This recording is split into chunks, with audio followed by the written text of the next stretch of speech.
gain is a big deal, and it will cost you everything.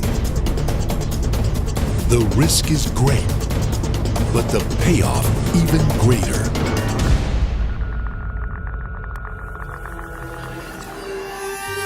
What happens when a group of people put it all on the line and boldly go all in? Yeah, so much for that. Anyway, it's great to have you. I'm so excited about this new series. It's kind of cool to me. By the way, if you have a Bible, open to Mark chapter 12. You're going to need that, all right? Grab that out. But I'm so excited about this new series because Dan's going to be doing some stuff for seminary class, and that's why he's going to be away. And so we have these 4 weeks together. And so if only half of you are here next week, I'm going to be suspicious. But anyway, that's beside the point, right? Hopefully you'll all be here. But we're grabbing your Bible. And so we're going to jump into this thing, and I'm hoping that we're going to have a chance to kind of explore together what God could do with you in this new year. And so I think it's going to be good. And so I'm looking forward to it. And I haven't had a chance to talk on things for 4 weeks in a row in quite a while, and so I'm pumped about that as well. And so this idea of going all in kind of seemed like to me sort of an apropos New Year's Eve topic. And I'm not really a really big resolution kind of guy. That's not who I am. But I do like to kind of set some goals for myself in the new year, things I want to kind of aspire to be more of or be less of, or things that will challenge me. It's always nice to drop a few pounds by summer. That's a great goal to have. I always try to quit smoking by the summertime. Just joking, all right? You're like, oh, I never knew that. No, it's like Pastor Doerr used to say, right? Smoking won't send you to hell, it just makes you feel like you've been there, right? And so that's what Steve Doerr told me out in the lobby. He's like, don't forget. I'm like, I got that, bro. So anyway, but it's funny because when you think about the new year, right, I don't know if any of you are Planet Fitness kind of people, you go to any gym, but there's always those sort of New Year's resolution newbies, right? People who kind of pour into the gym and they're like, hey, this is going to be the year where I'm really going to get in shape. And if you ever go to the gym, those people you can kind of spot, right? There's always that one guy all he does is bench press and curls, bench press and curls. He's always doing bench press and curls, right? You see that guy. And then there's this other guy who's in the gym, and he's there for a couple hours every day, man. And he walks around, he talks, and he talks, and he talks, but he never works out. But he's there, and he sees his friends, and he goes, yeah, man, I went to the gym for 2 hours today. Well, all he did was talk, And then there's that person you see at the gym, you're going to see, right, they're going to be on the treadmill, and she's going to be on her phone. Did I say she?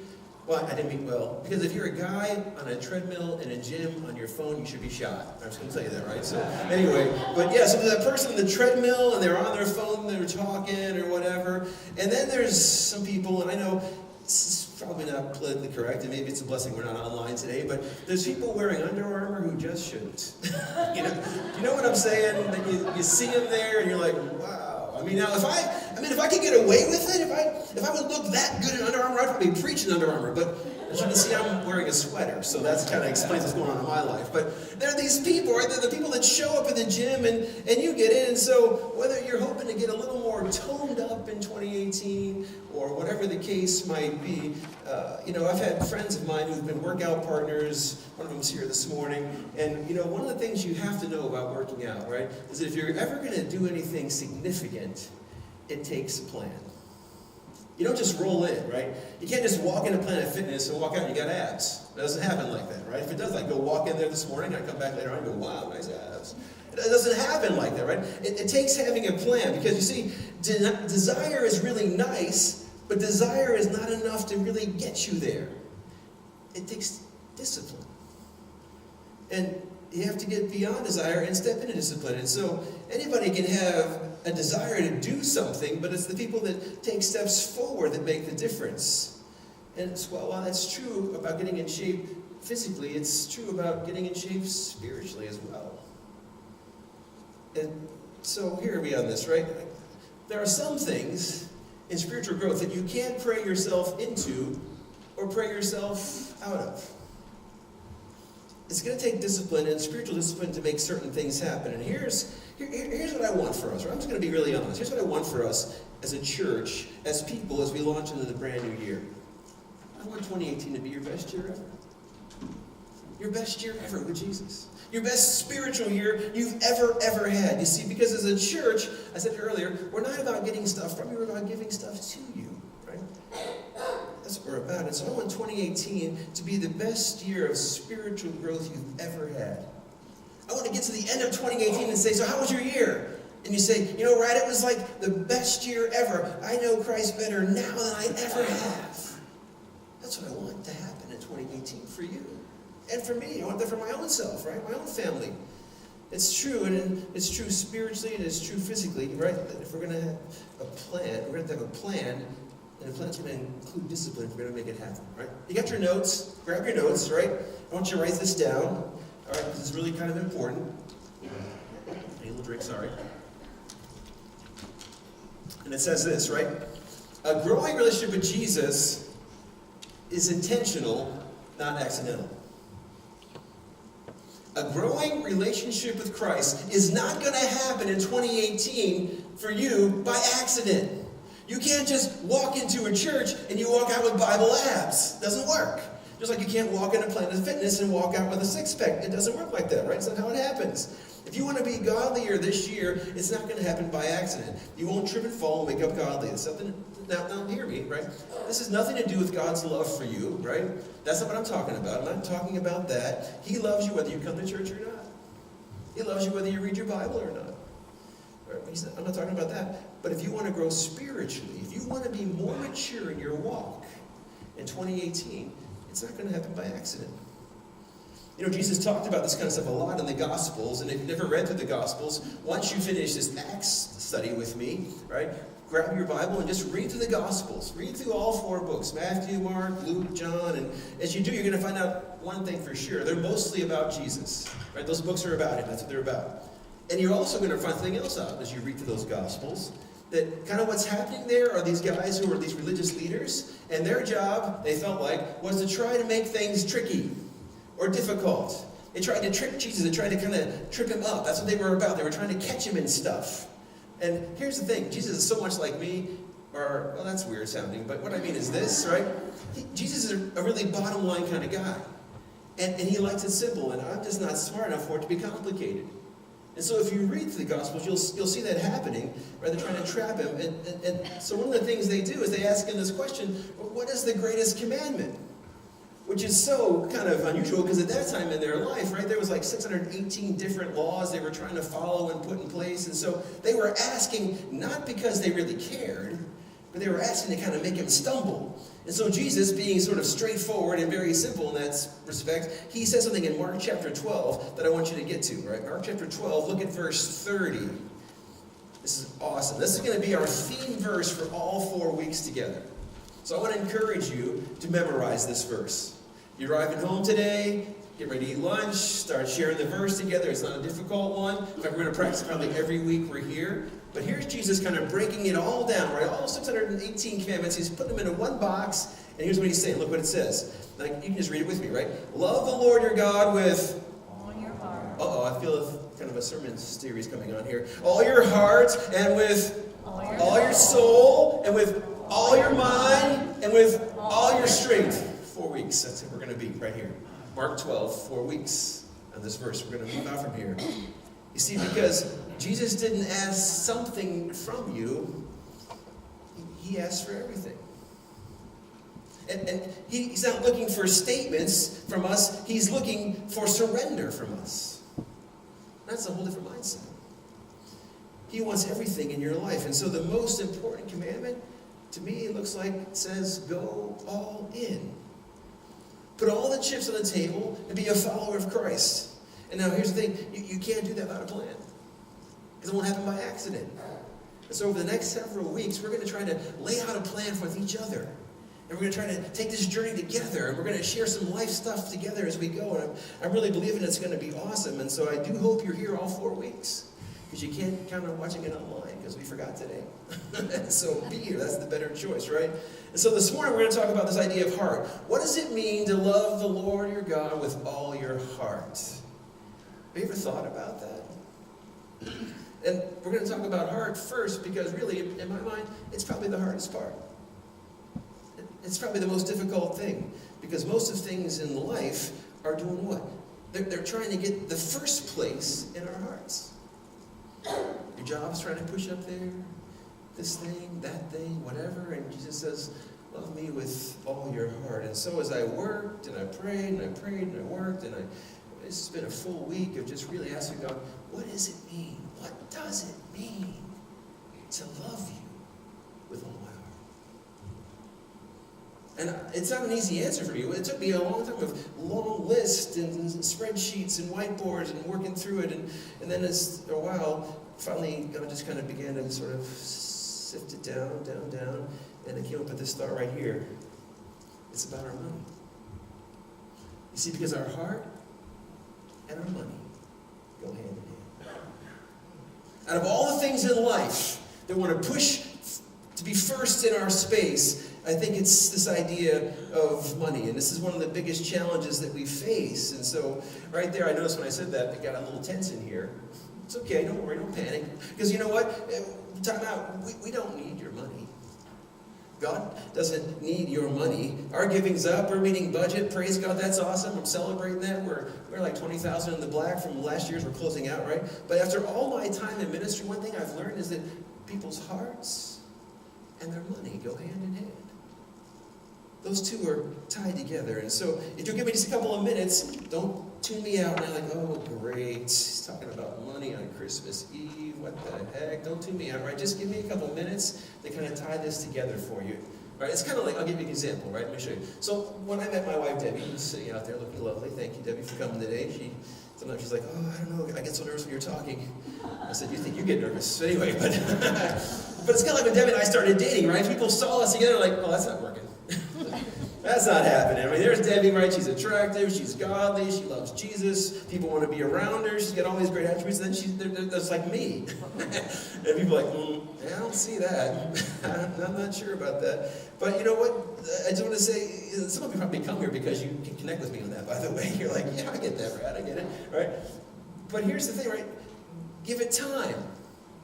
People didn't see us working, but yesterday we had our family Christmas, and that's our 32nd Christmas together. So if you give it a little time, you might see it working, and that's what we're going to get to. That's what we're hoping for, right?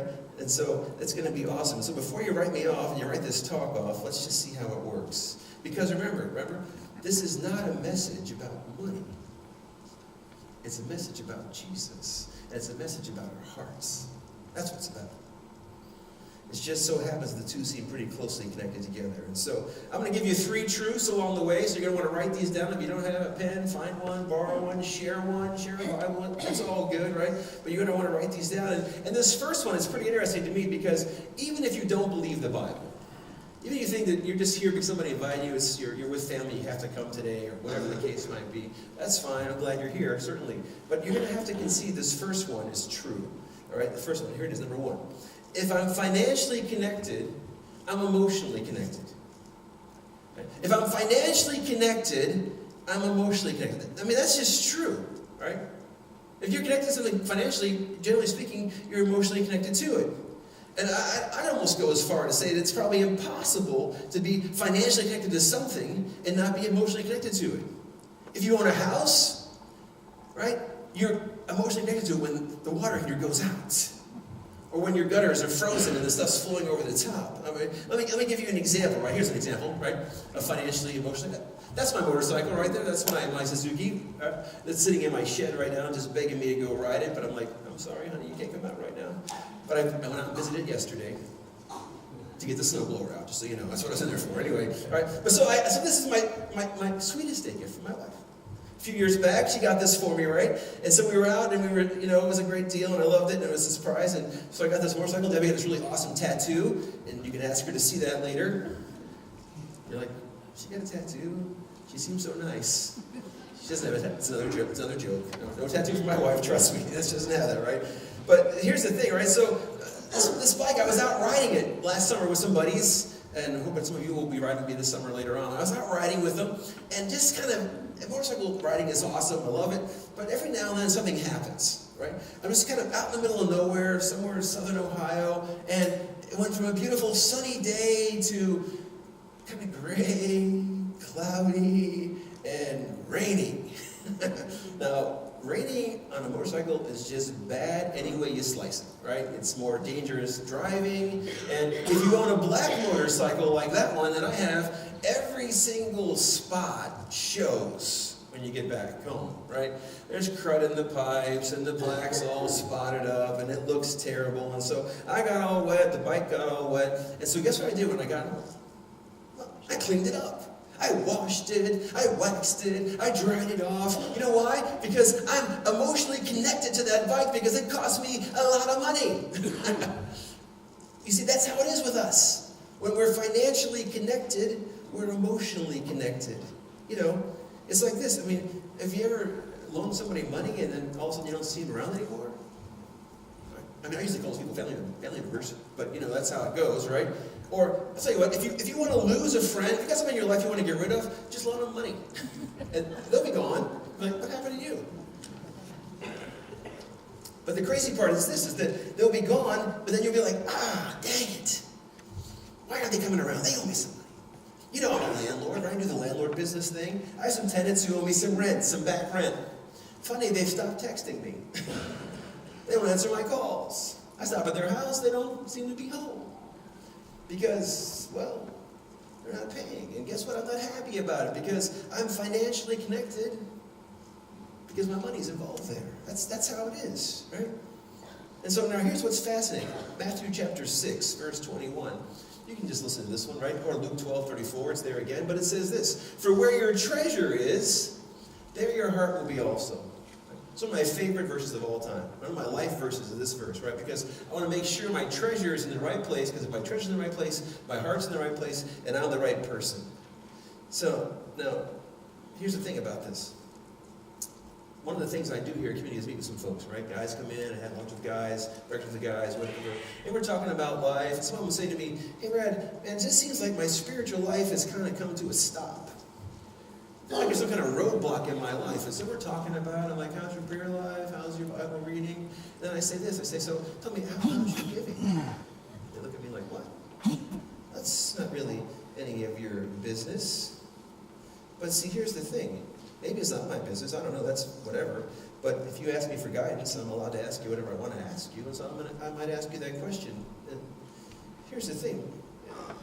You can't really be emotionally connected to Jesus until your finances are connected to Jesus. That's just the way it is. You can't be connected until your heart belongs to Him, and your heart belongs to Jesus, or your money belongs to Jesus. Maybe the reason some of us are here even today is because maybe it's the new year. Maybe God's saying, hey, you know what? Maybe this year you should really consider sort of surrendering your finances to me. Letting me guide you in that. And then I'll know that you're in it to win it. But here's what I know for sure, right? Show me an area of your life that is the most out of control. And I'll show you an area of your life that's the least controlled by God. That's it. Show me an area of your life that's the most out of control. And I'll show you an area of your life that God does not control. That's just true. That's just true. And the funny part is people come into my office, or I'll meet them at the Bell or whatever, and they'll say, you know, Brad, I'm gonna give money when God sort of moves my heart to do it. And to that I'm like, well, I simply say, well, you know what? If a blood-stained cross and an empty tomb is a motivation enough for you, then probably your heart can't be moved. And they just kind of look at me. But it's true. But that's true. And it's funny because as I'm talking to folks in this, and they're thinking, well, didn't Dan talk about this just a little while ago? Yeah, he did. You should ask me for the notes before he left, I guess. I don't know. Maybe we're just waiting for people to get it. I'm not sure. But I've been meeting with these folks, and I say to them, so how's your giving? And I hear this kind of stuff. Well, as soon as I get out of this nowhere job, then I'm going to get started. Or as soon as I can pay off my college loans, because, man, they're so huge, well, then I'm going to be giving. Or as soon as, and you fill in the blank, right? As soon as my credit cards are paid off, oh, man, did I just say that the Sunday after Christmas? And you know what I know about life, and you know, somebody never comes. We wait, we think it's going to, but we know it's not going to happen. So here's number two, right? Number two. My money declares my master. My money declares my master. That's just a fact, right? Your money declares who our master is. I have this friend of mine, his name's Richard. He lives in Nashville, he's a musician. Some of you we know him. And he comes up every Christmas to visit. And normally we hang out, get some yogurt together or coffee or whatever, and just share about life. We've been friends for years. I do some retreats, and he comes and does music for me at the retreats, and he's a great guy. And so anyway, we get together and we talk about life, share stuff, pray together. It's awesome. And one time we were sitting together at a place called TCBY. It's a yogurt place, whatever, frozen yogurt. And no, it was Oyo, which is a yogurt place in Worcester, which doesn't really matter. I just had a moment of ADD right there. Anyway, so we're sitting in this yogurt place, and we're talking about things that people say that they don't really mean. We're kind of having this discussion about how people will say stuff, and even though they're saying it, they don't really mean it, right? And so we were going along, and I was sharing something, he was sharing something. He goes, I got the one, man, I got it. Because he lives in the South, right? He's like, in the South, we say this thing. We say, bless your heart. And I'm like, what does that mean? He goes, it means you're stupid. And I'm like, what are you talking about? He goes, yeah, here's what I mean. He goes, so he's looked at me, he goes, yeah, so you wore that sweater with those jeans? Bless your heart, you know. I mean, it's the kind of thing. Or we were sitting there and somebody walked in, right? They were obviously dating, but it looked like a kind of a couple that didn't go together. And he goes, oh, so you're dating that guy. Bless your heart, you know. And so it's that whole idea of, it's not meaning what you say. And see, people say things they don't mean. But here's what I want for us to say in 2018, right? I want us to say, you know what? Not only have I bought into Christ with my words, but I bought into him with all that I am. With all of my heart. And all of my strength. All of my soul. And all those things we're going to be talking about. I'm kind of wondering if maybe people didn't say that about Debbie when you started dating me. Oh, you're dating him. Bless your heart, you know, kind of deal. But wouldn't it be great if we could get past just talking about how much we love God, and he knew that we did, because all of us were surrendered all the way through? Matthew chapter 6, you can go ahead and turn there if you want to. Matthew chapter 6, verse 24, it says, no one, and in case you're looking for a little Greek tidbit here, in the Greek, no one means no one, all right, just so you know, all right? So, no one can serve two masters. I'll give you an example, right? I was, when I lived in Worcester, I had this garage, and it had a really nice heater my wife got me for Christmas one year. Well, I broke it, right? I broke this thermostat thing, and so I had to call Cleveland. I had to call to get the part, right? And so I'm talking to a guy on the phone, and here he's a Cleveland Browns fan. This is a few years back, obviously, right? Anyway, and so, because I was too, a few years back. Anyway, but still. So I called this guy in Cleveland, right? And we're talking about this heater and stuff. I need this part and all that, you know. And I tell him I'm a Cleveland Browns fan, and all of a sudden before I know, he goes, hey, man, I'll just send you the part for free, dude. You know, we put up a lot of headache with those Browns. Here's the part, you just put it in the mail and send it to me, you know. And so, you know, that's how it is, right? You know, you're either Cleveland, you love the Browns and you hate the Bengals, or you love the Bengals and you hate the Browns. You know, I don't know. I mean, for me, I can't even go to the zoo, because if I go to the zoo, I can't see the Bengal tigers, but you just won't let me do it. You just like, don't go there, right? You can't see those tigers. You're not allowed. But anyway, so this guy, he sends me this part, right? And that's the whole thing. It says, no one can serve two masters. Either he will hate the one and love the other, or he'll be devoted to the one and despise the other. You cannot serve both God and money. You see, Jesus gets it. He gets that the number one competitor for our hearts is our money.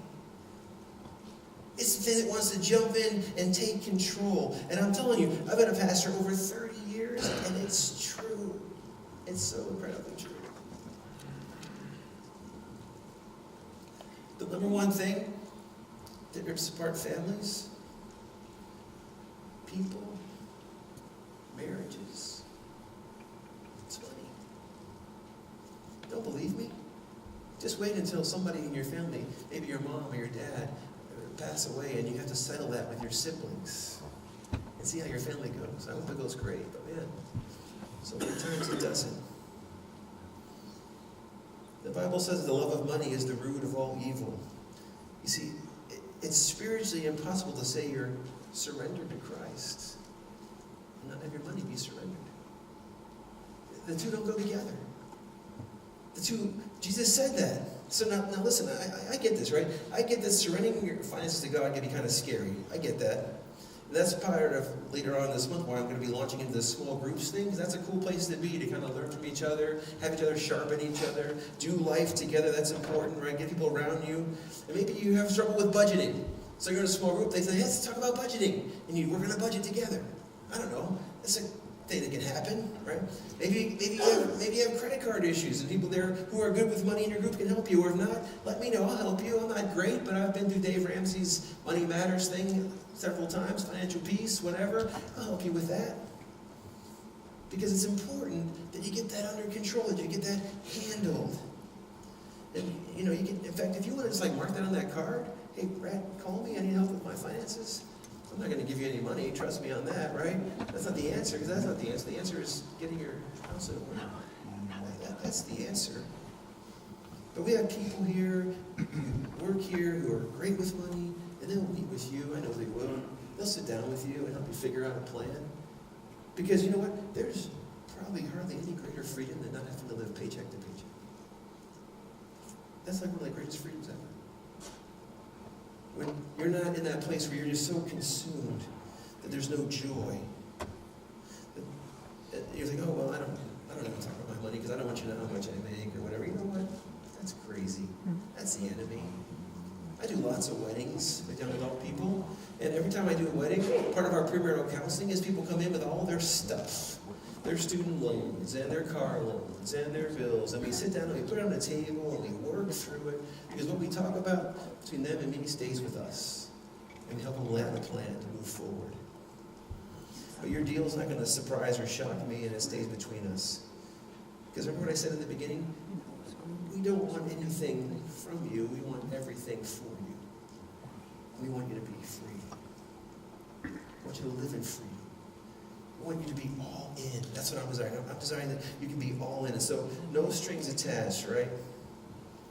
You just fill out that card, and I'll give you a call, get a hold of you, right? And the last but not least, the third one, here it is, right?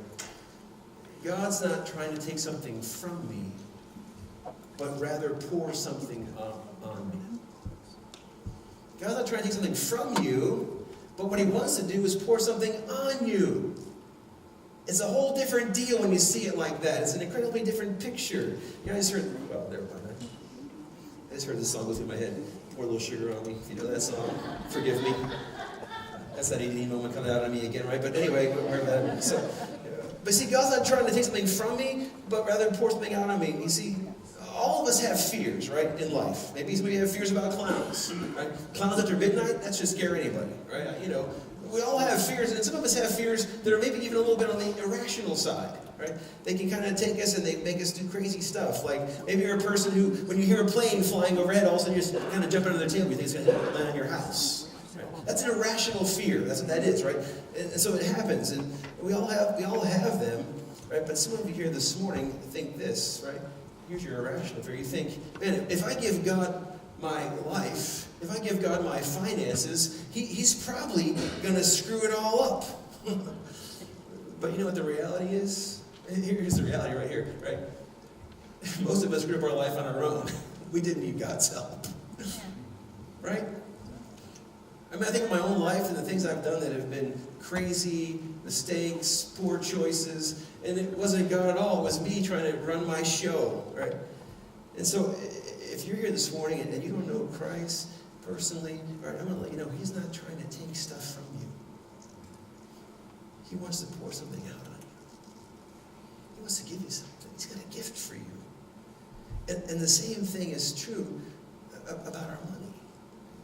We can feel like a church is about trying to take your money. And the government's trying to take your money. And everybody wants your money. Everybody's after your money. And that's irrational, you see, because God's not after your money. He's after your heart. That's what he wants. He could care less about your money. He cares everything about your heart. And he just knows those two are intricately twined together. But I know this, right? He doesn't have your heart until he has your wallet. It's just that simple. Let me show you something really, really cool. Turn to Proverbs chapter 3. Proverbs chapter 3. I want you to see this for yourself, right? Proverbs 3. Go ahead and get there in the middle of the Bible. Psalms, Proverbs. Proverbs chapter 3, verse 9. It says this.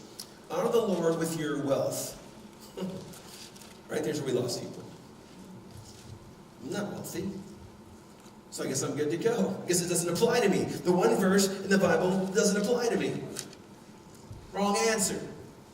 A few years back, right, there was a thing called Occupy Wall Street. You remember those? You remember this? Right? Well, I don't know what you feel about this, and this is not a political statement. This is the biblical statement I'm making about this, right? But I don't care. It's this, right? That movement, right? It was fueled by greed. It was fueled by people who wanted more. And here's the crazy part about all of that, right? Because people were complaining and, whatever. And what they didn't understand is that if you make $33,000 or more, you are in the top 1% of wage earners in the world. In the world. Not Mansfield. In the whole entire world. You are in the top 1% of all billions of people. And you see, these folks, they weren't worried about wealth distribution. They were just not happy because they weren't getting what the other people had. And the problem we run into is this, right? Is that we're more wealthy than any of us could ever imagine. That's what it is. Or what about this? It's my dog. Both of them, Isabella and Sophia, right? Did you know that last year, in the year 2017, right? I love these dogs. They go with me everywhere. Ask my wife. I have a new truck. There's like a dog kennel inside. I don't care. I love the dogs. It's fine. But did you know that last year in America, we spent $41 billion on our pets? $41 billion on our pets. Now, having a dog isn't a bad thing, right? But it's wrong to have a dog who's king, or in my case, queen. It's a dog. $41 billion. And then there's this. Many of you are part of this too. Many of you recognize this sign. Black Friday. I'm a Black Friday shopper. I was out there with the crazies. I love it, man. I go every year just for the fun of it. Did you know that on Black Friday this year, Friday, Saturday, Sunday, Americans spent close to $52 billion in 3 days? If you break that down, that's $9 million a minute. Honor the Lord with your wealth. Do you see it? And the funny part is that's up 47% from last year. Crazy. You see, we really are wealthy people. All right, and this might be getting a little too close to home, but I'm going to risk it. Right. How many of you have ever been to Starbucks and paid more than $2 for a cup of coffee? Let me see the hands. Oh wait, you had a gift card. Okay, never mind. I got you. Right. Yeah. You know what I'm talking about, right? I mean, we get it. Or what about this, right? I was talking to my wife the other day about this.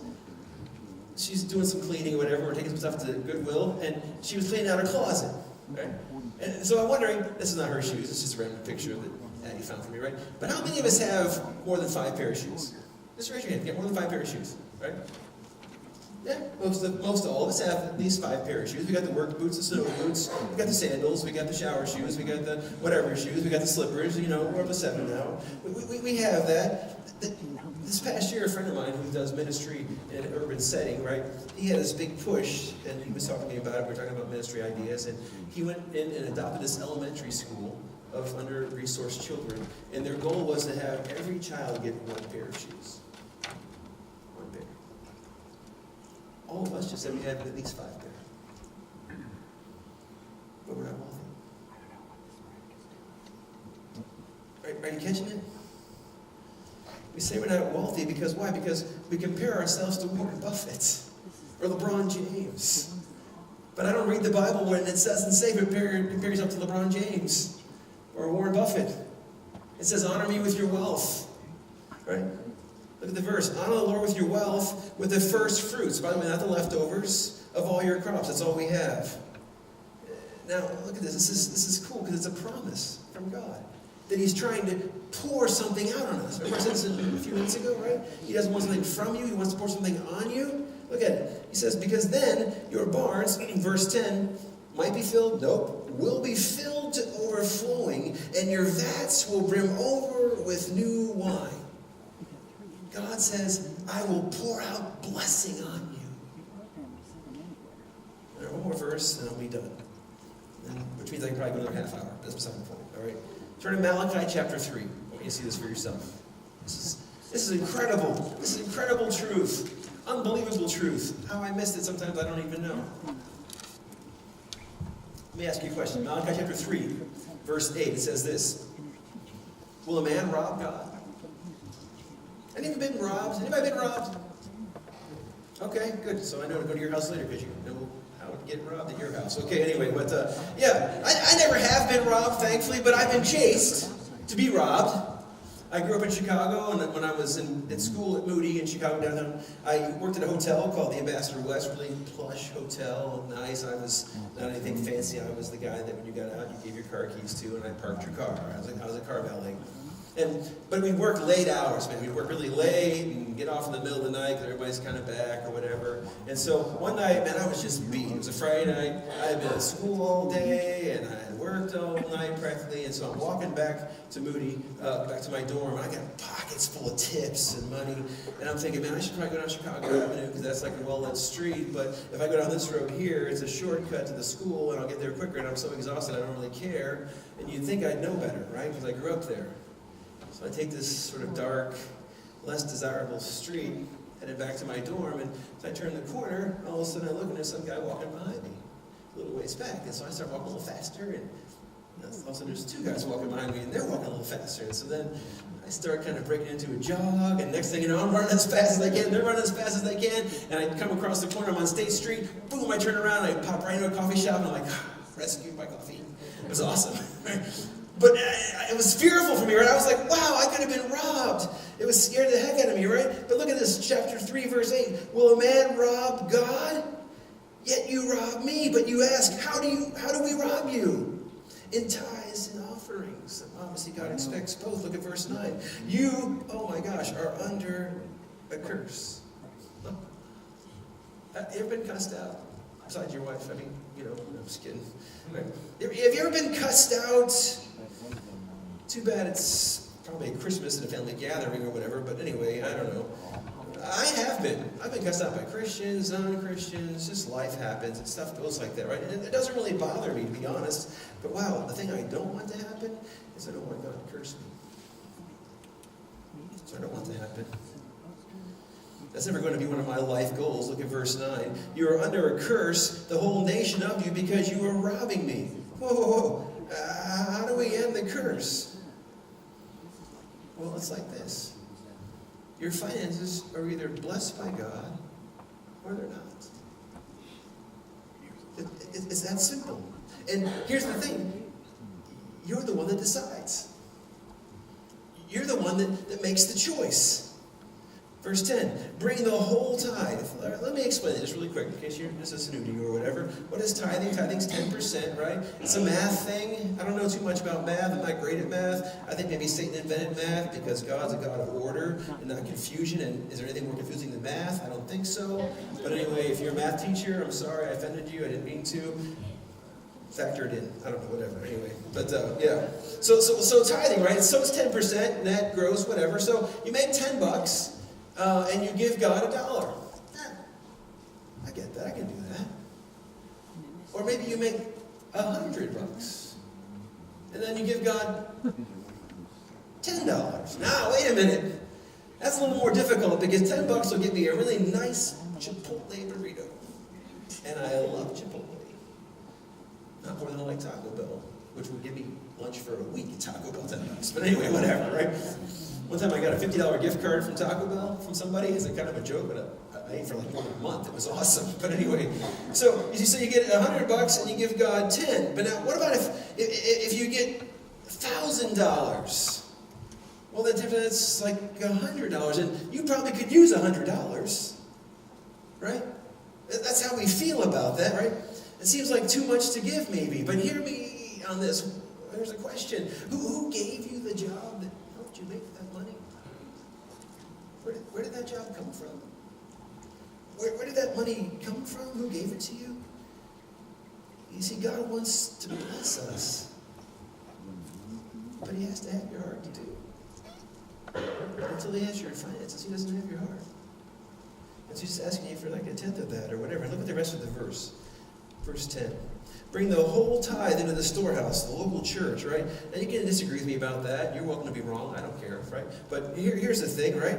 Don't bring me your opinion. If you want to talk about it, bring your Bible and talk to me about that, right? But I believe this is what it's talking about, right? I believe that we are called as people of God to give 10% to the church. You know why? You know why? Because in 500 years from now, the only thing that's going to be left to give people hope will be the church. Right? I support parachurch ministry organizations. Debbie and I have a little boy we sponsor in Thailand. We've sponsored him for years. He's in college now. It's awesome. Right? But that's over and above. My first 10 comes right here. It lands here. That's what I think the Bible teaches. I think what God's saying to us, right? I think that's what it's all about. And people will say, well, I support, other stuff. I give 5% to the church and 5% to my other ministry things. And I would simply say to you, and this might be a little ouchy, but I would say then 5% of what you give is blessed and 5% of what you give is cursed. My opinion. But I believe that God's word says. There's not one example anywhere in the Bible of a gift of less than 10% coming to the house of God, Old and New Testament. And you know why? You know why? Because Jesus knows the church is the hope of the world.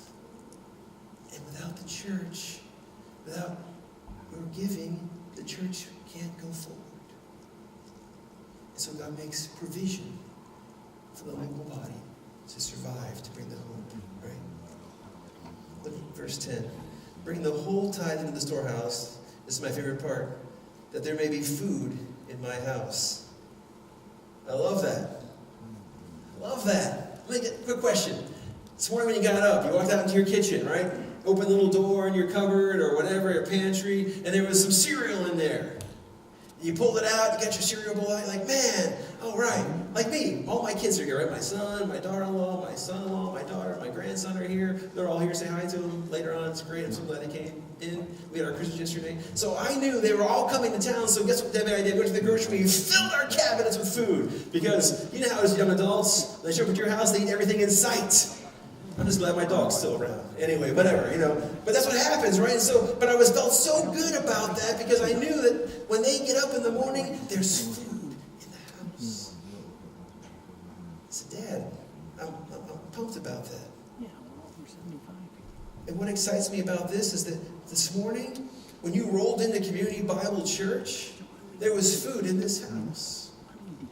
Now, I'm not talking about down in the kitchen. I'm not talking about the coffee that you got when you walked in. Somebody handed you a nice cup. Right? I'm not talking about that at all. I'm talking about, upcoming small groups.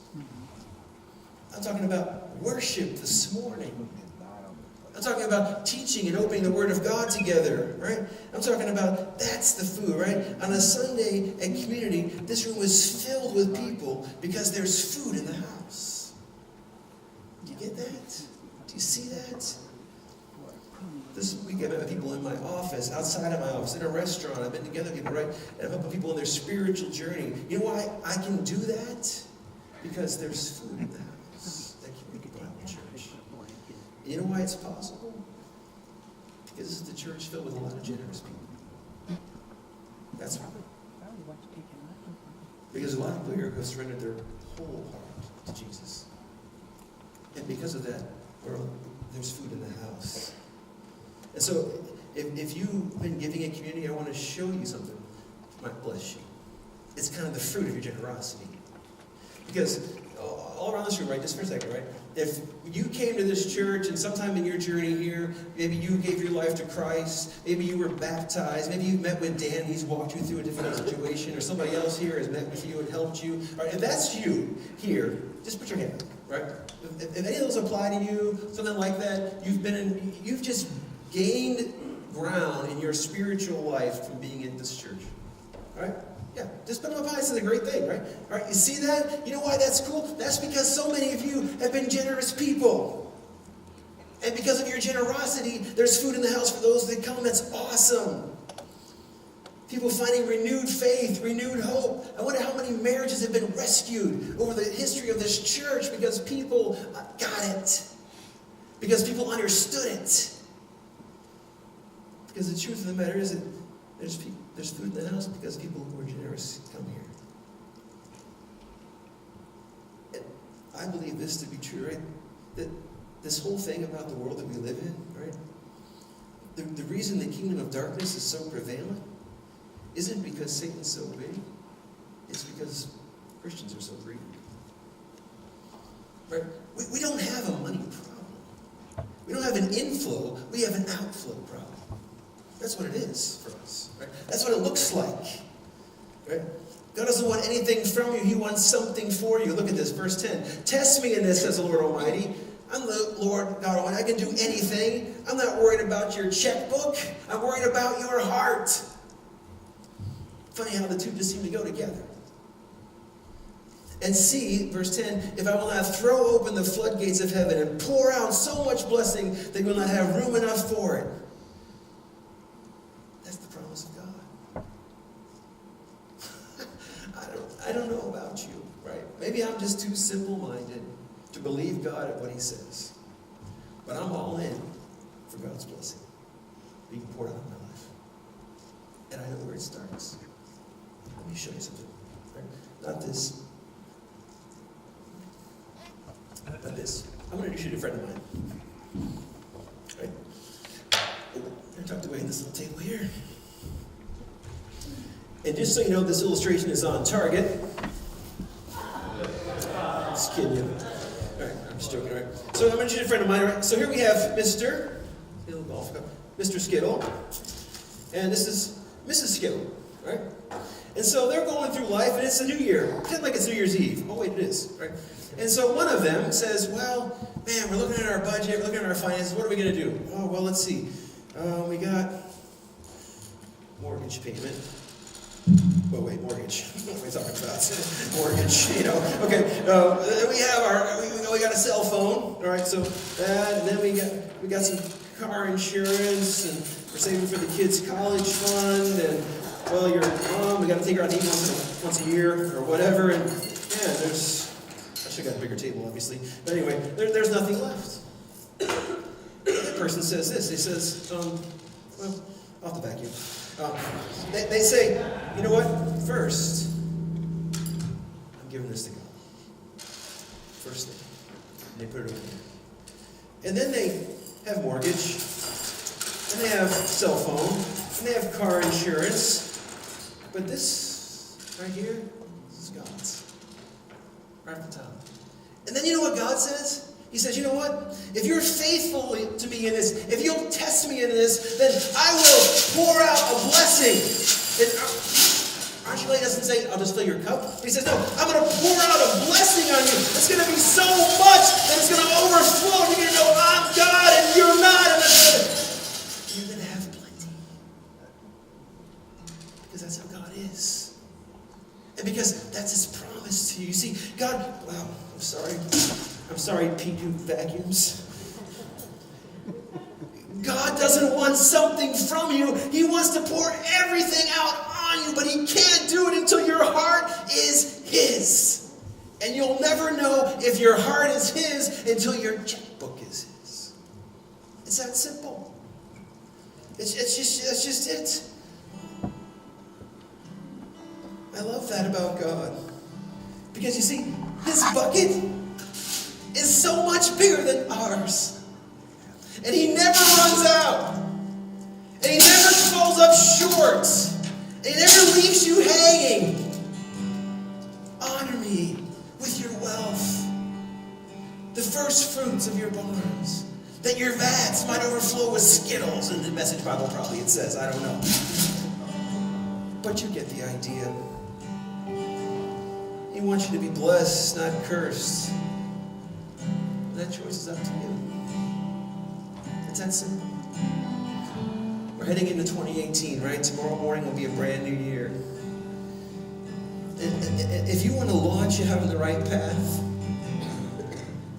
if you want your heart to be on the right path in 2018, then it starts right here. ask the question, right? Is your heart surrendered? Are you going to surrender it? Just look at your bank statement and you'll know the answer to that question. So let me pray with you, all right? Let me pray with you. I'm going to ask you a question. Just close your head. Or close your eyes and bow your head just for a second. Because here's kind of what I'm wondering. Maybe God brought you here this morning just because He's trying to get your attention about an area of your life that you know is not surrendered to Him. And I'm not going to ask you to fill out a card, write all that down, come forward, nothing. But I want you to do business with God right here, where you are. Some of you, it's not even about your finances at all. It's not even a question, because your first step is to surrender your life to Jesus Christ. That's where it starts. And if you're afraid that God's going to screw up your money, just like the Skittles thing, He's not going to. He wants to pour so much blessing out on you. Romans 10:9 says this: if you confess with your mouth and you believe in your heart that Jesus Christ is Lord, you will be saved. It's like the simplest prayer ever. God, I believe with all my heart that that cross that you hung on was for me. And that tomb that was empty was because you came to rescue me.